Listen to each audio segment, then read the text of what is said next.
नाम है शिवम कुमार। तो मैं आप लोगों को मैथ्स का रिवीजन करवाऊंगा कुछ सिलेक्टेड चैप्टर्स के, जो कि एग्जाम के पॉइंट ऑफ व्यू से इम्पोर्टेंट होते हैं, चाहे वो सीबीएसई हो या कोई भी स्टेट बोर्ड का हो। ठीक है बच्चों, तो आज हम स्टार्ट करने वाले हैं चैप्टर 3, जिसे बहुत इजी चैप्टर है।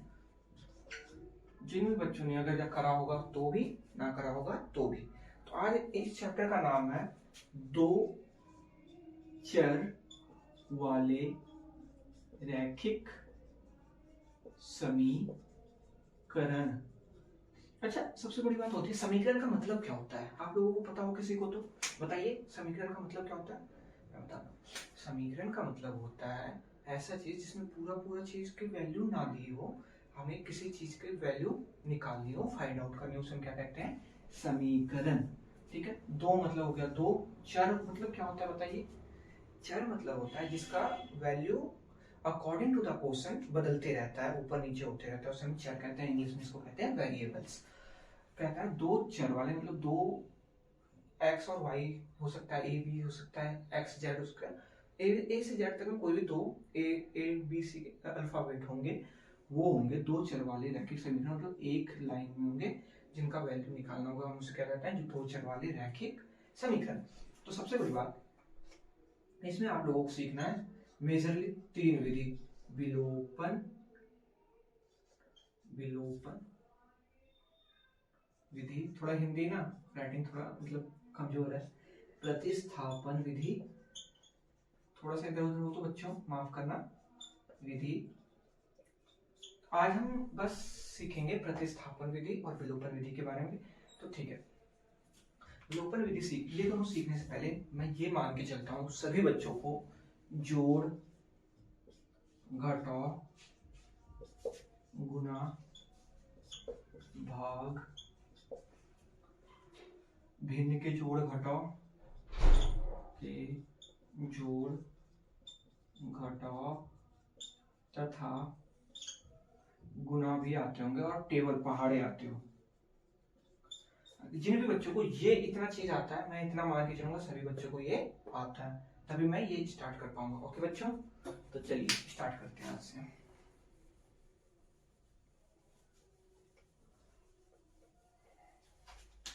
प्रतिस्थापन मतलब क्या होता है बताइए।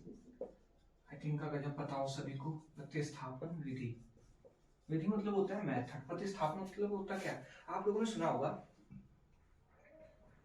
जहाँ पे नए मंदिर का स्थापना होता है तो वहां पे क्या करते हैं, भगवान जी को हम क्या करते हैं, एक जगह से उठा के दूसरी जगह लाने के लिए कुछ उनके मंत्र होते हैं, बहुत शुद्धिकरण होता है, बहुत चीजें होती हैं।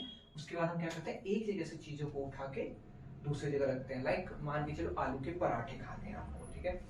तो आलू के पराठे में क्या होता है कि मान लो ये आटा है, पहले तो इंग्रेडिएंट्स चाहिए, क्या क्या चाहिए हमें, आलू चाहिए और आटे चाहिए, ये सब चीजें चाहिए। हमने ये सब चीजें घर में मान लो कर लिया, ठीक है। आलू को बॉईल कर लिया, आलू के मतलब स्टफिंग के लिए आलू तैयार कर लिया हमने। उसका आटा को पहले क्या करते हैं, हम गूंदते हैं। तो पहले हमने क्या करा, गूंदा, गूंदने के बाद क्या करा, गूंदा, यहाँ पे मान लो ये हमने आटे को गूंदा, उसके बाद हमने उसमें आटे को एक लोई उठाया, उसमें डाला हमने आलू स्टफ करा, उसको फिर यहाँ पे चकले बेलन पे रखा, चकले पे उसे फिर बेल दिया। उसके बाद चकले से उठा के हमने कहाँ पे डाला, तवे पे डाला, तवे पे डाला, यहाँ पे तवे से उठा के हमने क्या करा, उसमें डाला पॉट में, पॉट से फिर हम थाली में डाल के थाली से खाते हैं हम, ठीक है। तो हमने क्या करा, एक जगह से चीजों को उठाया दूसरी जगह स्थापित कर रहे थे, तो यही चीज हम इसमें भी करेंगे। तो मान के चलो हमारा एक क्वेश्चन है, एक सेकंड में क्वेश्चन देख लो, क्वेश्चन याद नहीं बच्चा मुझे।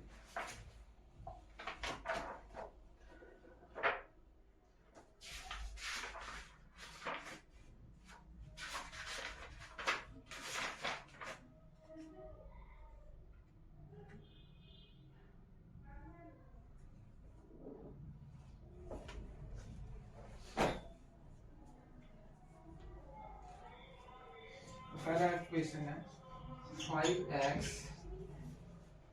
माइनस वाई बराबर 5, दूसरा इसी के साथ है x plus 2y plus 2, x plus 2y equals to 1, ठीक है। तो देखो समीकरण मैंने क्या बोला, एक लाइन होगा जिसमें दो चर होंगे, और उसमें उसका हमने उसमें क्या कहेंगे समीकरण। तो देखो इस वाले को हम क्या नाम दें, जैसे आपके घर में आपको कैसे बनाते होंगे, कुछ तो नाम होगा ना आप लोगों का, है ना बच्चों। तो इसको हम कहेंगे समीकरण 1। क्या कहेंगे इसको हम, समीकरण 1। इसको क्या कहेंगे, समीकरण 2। समझ में आया, समीकरण 1 समीकरण 2 क्या होता है। समीकरण 1 हमने ऊपर वाले को कहा, समीकरण 2 चाहे आप इसको 2 कह सकते हो, इसको 1 कह सकते हो, इट्स योर हेडेक। ये आप लोग जानो आपको किसको क्या कहना है, ठीक है। हम किसी को भी कुछ भी कह सकते हैं। समीकरण 1 ये हो गया, समीकरण 2 हो गया। अब यहाँ पे हम लिखेंगे समीकरण 1 को उठा लो या किसी को भी उठा लो, कोई दिक्कत नहीं है। समीकरण 1 से अब लिखेंगे, ठीक है बच्चों। समीकरण 1 क्या है, 5x - y बराबर 5। ये है। अब आपको कौन पसंद नहीं है, x पसंद नहीं है अपना या y पसंद नहीं है। y मतलब मान लीजिए नेक्स्ट, तो x तो किसी को भी बुरा नहीं लगता। x की वैल्यू निकालते हैं हम, चलिए। तो देखो 5x इक्वल्स टू, ये जो y इधर जाएगा बराबर के, कोई भी चीज जाती है उसके आगे साइन देखते हैं उसका अपोजिट हो जाता है। तो ये 5 का 5 आ गया, ये माइनस का इधर गया, तो ये प्लस का y आ गया। यहाँ तक समझ में आ गया आई होप। तो देखो x बराबर क्या हो जाएगा, 5 प्लस वाई अपॉन, ये बीच में मल्टीप्लाई होता है, मल्टीप्लाई जब इक्वल टू उधर जाता है क्या होता है, वो डिवाइड में कन्वर्ट हो जाता है अपॉन 5, ठीक है। यहाँ तक समझ में आ गया।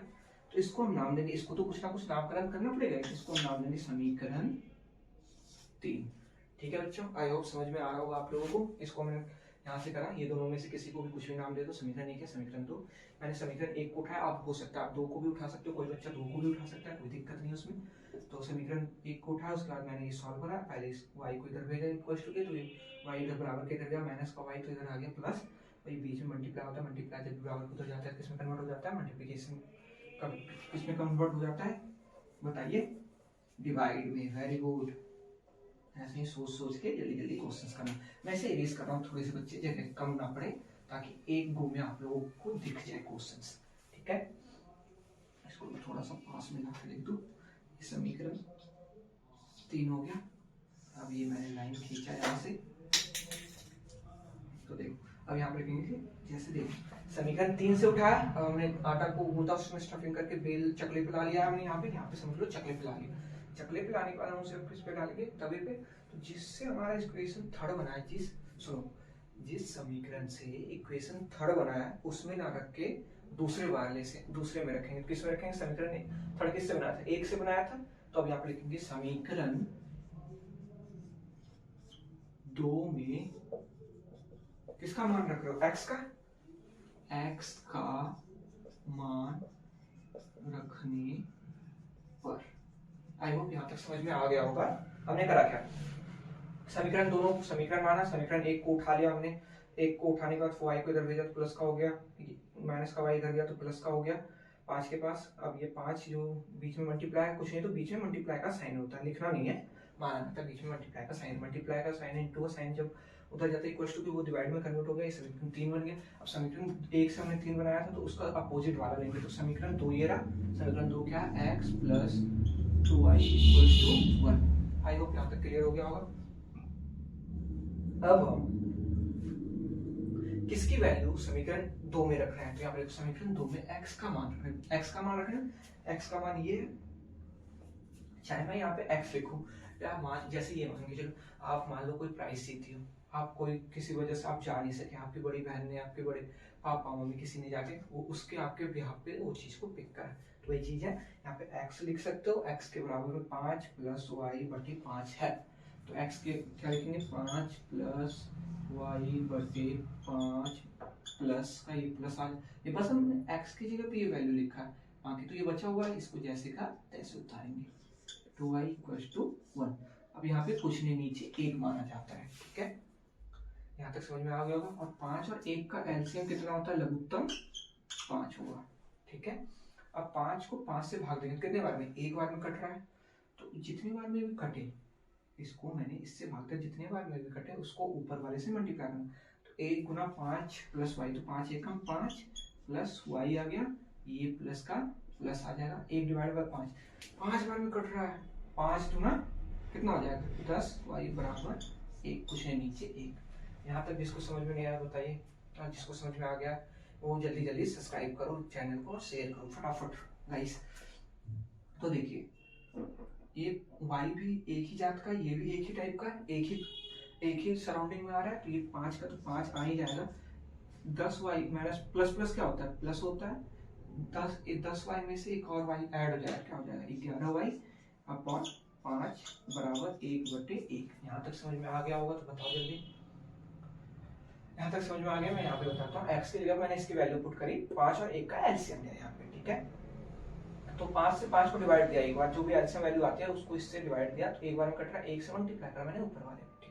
ये प्लस का प्लस लिखा, ये 1 को डिवाइड दिया, 5 से 5 को मल्टीप्लाई करा, फिर मैंने ये 2y से तो 10y आ गया। अब मैंने ये दोनों प्लस का लिखा, प्लस प्लस प्लस होता है, 10 और 1 कितना होगा 11y हो जाएगा, प्लस 5 बटे ये। अब यहाँ पे करेंगे हम वज्र गुणन। वज्र गुणन मतलब एक तरह से अपने लेमन लैंग्वेज में मान लो कोना कोनी गुना करना, इसके ऊपर वाले को बराबर के इधर वाले नीचे से, और इधर वाले को बराबर के नीचे वाले को बराबर के ऊपर वाले से। तो इसको 1 से गुना करेंगे तो वही चीज आएगा, 5 + 11y = 5।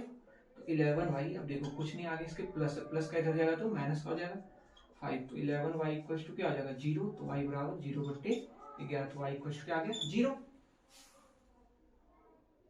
आया समझ में। देखिए मैं यहाँ पे वज्र गुणन करा, यहाँ पे लिख देता हूँ वज्र गुणन करने पर क्या था, ये वज्र गुणन करने पे वज्र गुणन करा तो ये आ गया सीधा सीधा 5 × 11, 1 से करेंगे तो वही चीज आएगा, और 5 एकम 5 आ गया। ये प्लस का, ये 5 देखा इसके कैटेगरी का लग रहा है, ये 5 को मैंने इसके पास भेज दिया, तो ये माइनस प्लस का 5 इधर जाएगा, तो ये सॉरी ये माइनस है, माइनस का 5 हो गया, तो 5 से 5 गया तो 0, y बराबर ये अभी इधर चले जाएगा, मल्टीप्लाई इधर जाता है तो डिवाइड हो जाता है, ये 0 आ गया। अब यहाँ पे लिखेंगे समीकरण 3 में y का मान रखने पर। समीकरण 3 क्या है, ये रहा समीकरण। देखो समीकरण 3 तो हमारा ये है, x = 5 + y/5 रखेंगे, x + 5/5, सॉरी क्या है y है ना, सॉरी x = 5 + y/5। तो y की वैल्यू देखा कितनी निकली हमारी, ये रही y की वैल्यू 0, 5 + 0/5 तो 5/5, एक बार कट गया, x = 1। अब देखो जिसको समझ में नहीं आया वो बताइए मुझे,